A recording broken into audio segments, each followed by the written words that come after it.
to the inaugural run of the Ready to Rebuild training program, where we as Filipinos rise as one.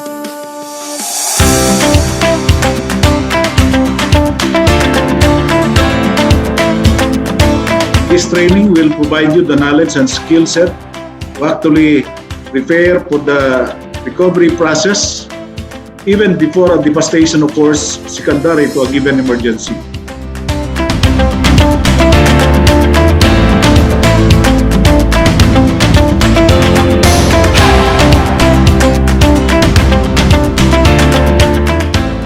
The Yolanda experience has taught us that it is very difficult to deal with large-scale disasters. This Ready to Rebuild program provides us with a how to prepare communities and local government units to be more resilient and ready to respond and recover from disasters better and faster.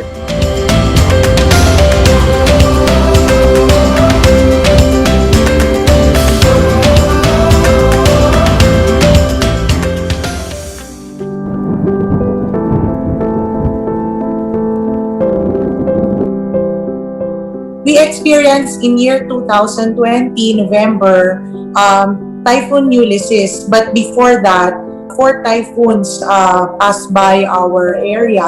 The successive typhoons contributed to the flooding of the entire Cagayan Valley.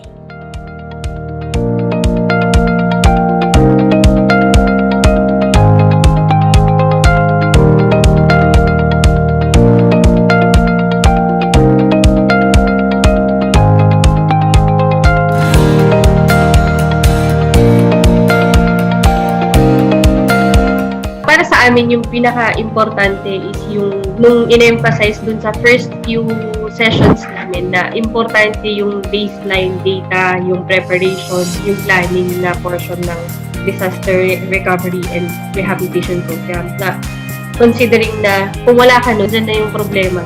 Ang hirap nang mag-respond agad kasi mag-iisip pa ako ng gagawin. Pero kung merong data na available tapos regularly ina-update siya, madali na lang pag nandyan na yung problema, nandyan yung disaster, madali na lang nang mag-respond tas ano yung next step na tuloy-tuloy. With this training po, nakita namin yung iba-ibang financing strategies. So, na-enlighten din po kami. Gagawin po talagang tailor-fit sa pangangailangan ng aming munisipyo.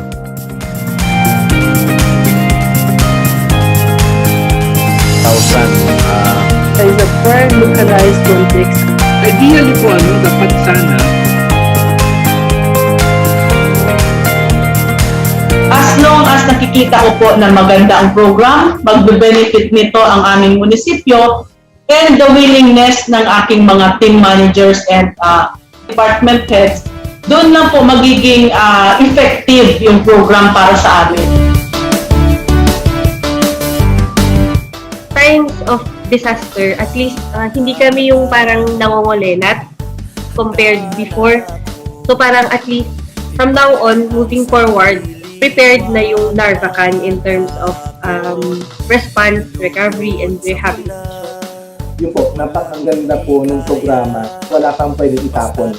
Iba yung iba po yung binibigay po ng experience. Kasi siyempre iba yung mga mentors na kasama namin, mga experts, yung mga kaklase po namin. Nakatututo rin kami mula po dun sa kanilang mga experiences, kanilang mga sharings na natututo po talaga kami.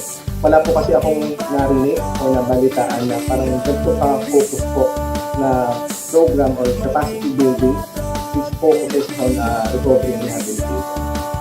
The Ready to Rebuild program has really helped us look at disaster preparedness and recovery in a different perspective. It's a change of mindset that yes, we should be ready for any eventuality, but in the end, we know what to do. We are in control and we know where we are going. I encourage our R2R pioneers to continue to carry our message of preparedness and resilience to the other local chief executives and their counterparts in the local governments so that they too can avail of the opportunity of the R2R and reinforce our effort to build back better, faster, and together. Maging panatag, Pilipinas.